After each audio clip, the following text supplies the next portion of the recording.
Les amis, est-ce que Chelsea peut terminer la saison dans le top 4 avec ce calendrier surchargé? Jingle. Avec moi, Djadje, Imran, Axel, les amis. Le prochain match de Chelsea, c'est contre Fulham à l'extérieur, défaite. Face à Everton à domicile, défaite au match aller. Face à Liverpool à domicile, défaite. Face à Newcastle à l'extérieur, compliqué. Face à Manchester United à domicile, compliqué. Et le dernier match, c'est le déplacement à Nottingham, sachant que Nottingham a un objectif de jouer la Ligue des Champions. Ça va le faire. Ouais. Ça a fait nul face à Everton. On a fait nul face à Everton. C'est nul. Ah non, c'est ce que tu prédisais du coup. Non, est-ce que l'aller c'était nul ou... Ah, l'aller c'était nul. Ouais, 0-0. 0-0. Ça va. Ouais. C'est le début de la série noire. Voilà. Après, Super calendrier, hein, waouh. un aspect positif, c'est que tu joues quand même des concurrents directs. Donc tu peux directement leur prendre des points. Face à Newcastle, face à Nottingham, j'y crois pas en fait. Mais face à Newcastle, face à Nottingham, c'est des équipes où du coup c'est des matchs à 6 points finalement, où tu peux du coup gagner de l'avance ou du retard sur ces équipes contre qui tu vas jouer pour le top 4. Donc c'est le seul aspect positif, mais est-ce que je nous vois gagnant ou favori face à Newcastle, même toi tu y crois pas, ça se voit dans ton regard. J'y crois pas, mais c'est juste factuellement mieux de jouer des concurrents directs. C'est mieux de se faire tarter la gueule 6-0 par une vraie équipe que de se faire prendre des points de 0 contre un relégable. Pardon. Après, Pourquoi tu te grattes la tête? en fait, je me gratte la tête parce que dans toutes les équipes que tu viens de citer, on a battu que Newcastle. Et sinon, tout le reste, c'est des matchs nuls ou des défaites. Donc, pour moi, je suis très pessimiste. D'autant plus que Newcastle est sur une forme incroyable avec leur Troisième DPL. troisième de PL. Voilà, ils viennent de gagner le FL Cup. Donc, pour moi, c'est très, très mitigé. Là, on est sur des équipes qui sont, pour ma part, très au-dessus de Chelsea, que ce soit collectivement ou même individuellement. Hein. Ils sont sur une dynamique bien plus positive que nous. Je vois pas comment on pourrait s'en sortir. Il y a pas de motif d'espoir pour moi. Zéro, il n'y a rien. Vraiment, j'essaye d'en trouver un seul. Peut-être, comme a dit Axel, le fait qu'on va jouer des équipes qui vont jouer plus haut et du coup, on va moins être dans cette configuration de bloc bas qui vraiment nous met dans l'inconfort le plus possible. Mais très franchement, vu nos faiblesses défensives, vu comment les équipes arrivent à attaquer contre Chelsea, c'est simple, Chelsea encaisse tout le temps les mêmes buts. Paire de balles, côté, centre, but. Parce que voilà, c'est comme ça, une équipe qui laisse ses côtés libres parce qu'elle aime bien mettre les latérales au milieu de terrain, les défenseurs centraux qui savent pas intervenir, le milieu de terrain qui se jette tout le temps et donc du coup ça fait que les défenseurs sont exposés, ça va être la galère. Et contre en plus de ça, tu auras des équipes qui seront attaquées. Newcastle, les transitions sont très bien jouées, regardez le match contre Palace, le troisième but de Barnes, c'est de l'art la transition jouée, Liverpool c'est Liverpool, Nottingham Forest, regardez le but contre United de Anthony Elanga, il a fait 80 mètres tout seul sans être attaqué. Et à Chelsea, on aime bien accompagner les joueurs mais sans les attaquer. Limite, on fait des footings avec eux, quoi. Il y a quand même un enchaînement Fulham face avec Everton. Ça devrait le faire pour débuter ce calendrier. Mais comment tu peux être optimiste? Non, parce qu'on les a pas gagnés à l'aller, ces matchs-là. Donc, et on était dans une meilleure passe, justement, à l'aller, dans la phase aller que dans cette phase retour. Des matchs faciles et des matchs qui étaient où normalement on devait prendre ces 3 points-là face à Ipswich, face à Brentford également, on les a pas pris. Quand tu prends 1 point sur 6 face à Ipswich relégable où tout le monde fait sa razzia de points, tu peux pas prétendre au top 4 en étant crédible finalement. Et en plus, à Craven Cottage, là, Fulham, ils sont sur une très bonne lancée, ils viennent de battre Liverpool chez eux. Pour moi, il y a aucun monde où vraiment on les bat. Absolument. Donc voilà, ça reste un derby en plus. Donc il n'y a pas grand motif d'espoir. J'ai envie de dire, les joueurs qu'on a en ce moment, voilà, les têtes d'affiche, elles répondent pas forcément présentes. J'ai envie de dire Palmer, Caicedo, je le trouve moyen sur ses dernières sorties. Cucurella, ça reste. Caicedo, c'est peut-être le moins à reprocher en fait. Oui, mais ça reste, il est en dessous de ce qu'il nous a proposé sur la saison. Après aussi, regarde tout ce qu'il a à couvrir comme espace, parce qu'il y a aucun joueur dans cette équipe de Chelsea qui a une intelligence tactique digne de ce nom. À chaque fois qu'il y a une perte de balle, personne fait la transition, personne se replace. Donc du coup, ça fait que Caicedo, il a à chaque fois des mètres à couvrir, et quand il fait une intervention miraculeuse, on le salue et c'est salutaire, mais il peut pas toujours réussir intervention, et au final ça fait que tu te retrouves très vite avec tes défenseurs centraux exposés, et quand tes défenseurs centraux du niveau catastrophique qu'ils sont exposés, ça donne but. Regardez Ipswich, regardez, personne saute, personne accompagne le latéral, je crois que c'est Ben Johnson qui déborde, et personne suit Enciso. Donc voilà, les motifs d'espoir sont très minces de notre côté. La dynamique, elle est comment, Axel, de Chelsea?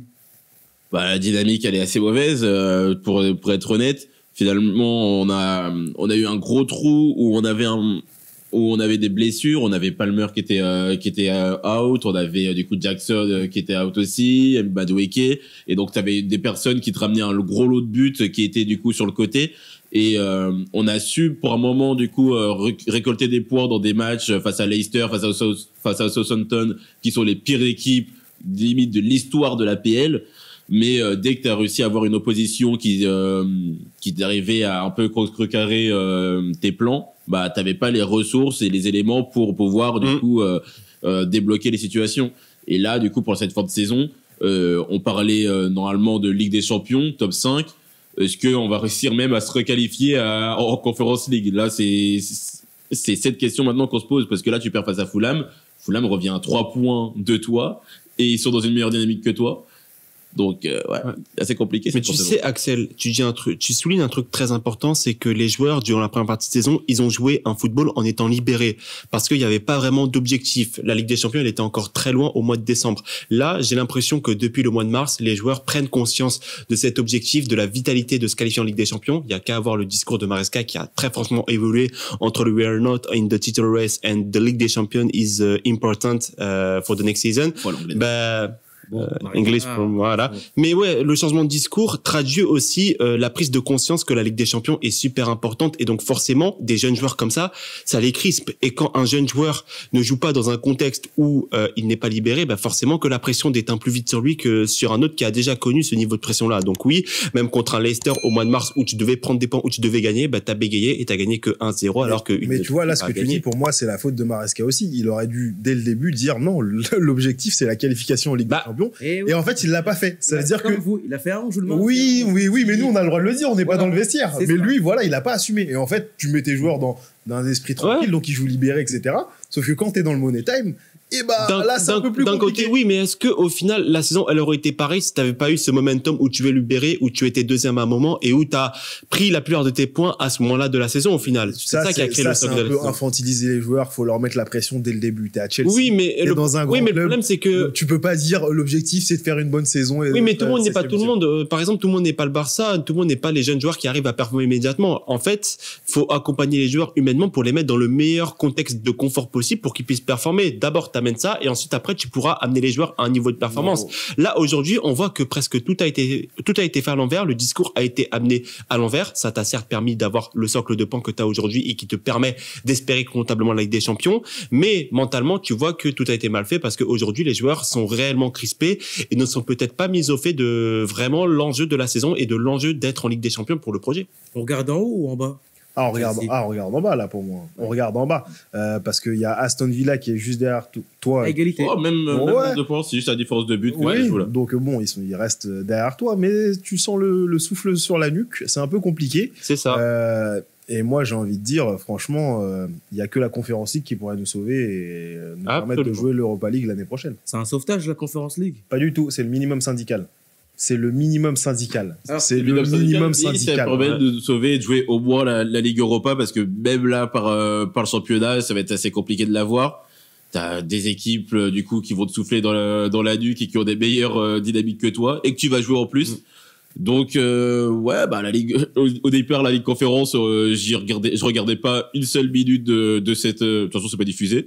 Donc, je peux pas regarder. Mais là, je vais du coup prêter attention à cette coupe parce que ça va nous permettre de jouer une coupe d'Europe un peu plus haute, cette fois-ci. Ouais.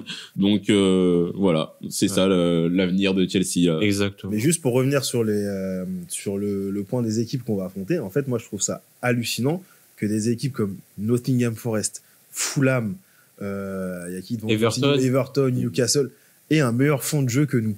En fait, avec des joueurs de moins bonne qualité limite. Donc, je comprends pas. C'est vraiment incompréhensible.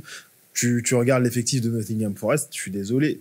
Normalement, Chelsea, je pense que surtout, c'est des équipes qui jouent en football plus simple. Plus simple avec des vrais joueurs. Il est beaucoup trop élaboré pour les jeunes joueurs qu'il a, malheureusement. Voilà, les joueurs, ils sont pas maturés. Peut-être des Briscard aussi pour accompagner les jeunes. Ouais, c'est ça. C'est, pour moi, voilà, t'as pas un Chris Wood devant, un vrai neuf qui est vraiment bon et établi. T'as très peu de joueurs qui ont vraiment des saisons références en première ligue et ça se paye. Absolument. Parce que les équipes que tu as citées également, c'est des équipes qui sont pas attendues. Là, tu joues Chelsea, finalement, automatiquement, tu vas affronter des blocs bas, tu vas affronter des équipes qui vont mettre pas le bus, mais qui vont jouer plus bas et contre-attaquer. Alors que Fulham, Newcastle et autres, et Nottingham, quand ils affrontent des oppositions en première ligue, c'est des oppositions qui vont plus facilement se découvrir et du coup ils peuvent jouer un jeu beaucoup plus direct. Bon, que Nottingham se mette vraiment en bloc bas contre presque toutes les équipes, même contre Everton ils étaient en bloc bas. Et justement, ce qui est intéressant, t'es très pessimiste Djadji, et moi je partage ton pessimisme, mais il y a un moyen encore de sauver la saison et d'aller en Ligue des Champions, c'est que Nottingham s'effondre. Et pour l'instant, la dynamique, elle est en cette faveur-là, de ce scénario-là. Mais encore une fois, quand ce sera le 25 mai, quand tu auras cette finale à jouer contre l'équipe de Nottingham, est-ce que tu vas être en position mentale d'aborder cette finale correctement et avec les moyens? À l'extérieur, sachant que t'as pas battu un gros cette année. Mais je pense qu'à l'extérieur, paradoxalement, Chelsea est mieux qu'à domicile. Moi, je vois... Non, parce que Vous êtes 9e à l'extérieur. Ouais. Mais je pense que le contexte mental d'avoir une finale à l'extérieur fait que Chelsea sera peut-être un peu mieux et peut-être plus éloigné de la pression. Mais encore une fois, extérieur ou alors à domicile, normalement, tu as des matchs faciles que tu devais gagner et tu aurais dû t'assurer un matelas plus tôt. Maresca, il joue sa peau s'il en a déjà une. En fait, Maresca, c'est ça le problème, c'est que ça va dépendre de la politique du club. Est-ce que finalement le club compte sur lui sur les années à venir? Est-ce qu'on est pragmatique et on se dit finalement l'objectif c'était le top 4 ou le top 5 ou du moins la Ligue des Champions et on se dit tu l'as pas respecté et finalement tu dois partir. Et toi tu fais quoi? Moi si on parle vraiment de moi et que je devais vraiment avoir la décision, il partirait finalement parce qu'il a pas répondu aux attentes. Finalement, il a envoyé les mauvais messages aux supporters et à ses joueurs. Et finalement, son coaching a laissé sur le carreau beaucoup de joueurs cette saison. On parle de Joao Félix, d'Nkunku, d'autres joueurs qui n'ont pas réussi à rentrer dans le moule de Chelsea. Donc, c'est plutôt négatif comme bilan, finalement, Maresca cette saison. On va faire chacun son tour. Vous allez me dire, c'est 3 points ou c'est 0 points. Imran, Fulham, Chelsea. 1 point. Non, il n'y a pas le droit. Ah. Tu dois décider entre victoire ou défaut. 0 point. Everton. 3 points. Liverpool. 3 points. Newcastle. 0. United. 3 points. Nottingham. 3 points. Ok. On verra à la fin de la... Là, c'est le cœur qui parle. Hein. Je suis pessimiste. Hein. Contre Liverpool. Mais là, c'est le cœur qui parle. Désolé, mais là, c'est le cœur qui parle. Peut-être un Liverpool un peu relâché, moins dans l'émotion, sachant que la dernière fois que Liverpool avait remporté la PL, ils avaient été un peu... Voilà. C'est que s'ils vous battent, ils sont champions. Mais Liverpool sera champion avant. Ils peuvent être champions dans 2 semaines. On va leur faire une aide d'honneur. Quelle indignité. Fulham. 3 points. Everton. 0. Liverpool. 0. Newcastle. C'est de l'enchaînement. 3 points. United. 0. Nottingham Forest. 3 points. 3 points Newcastle, oui. Fulham. T'as la 0. Everton. 0. Liverpool. Là, j'allais dire nul, mais 3 points. Newcastle. 0. United. J'allais dire 1, mais 0 points. Et Nottingham. 3 points. Ok. Dans les commentaires, les amis, n'hésitez pas à nous dire est-ce que Chelsea va se qualifier pour la Ligue des Champions? Non.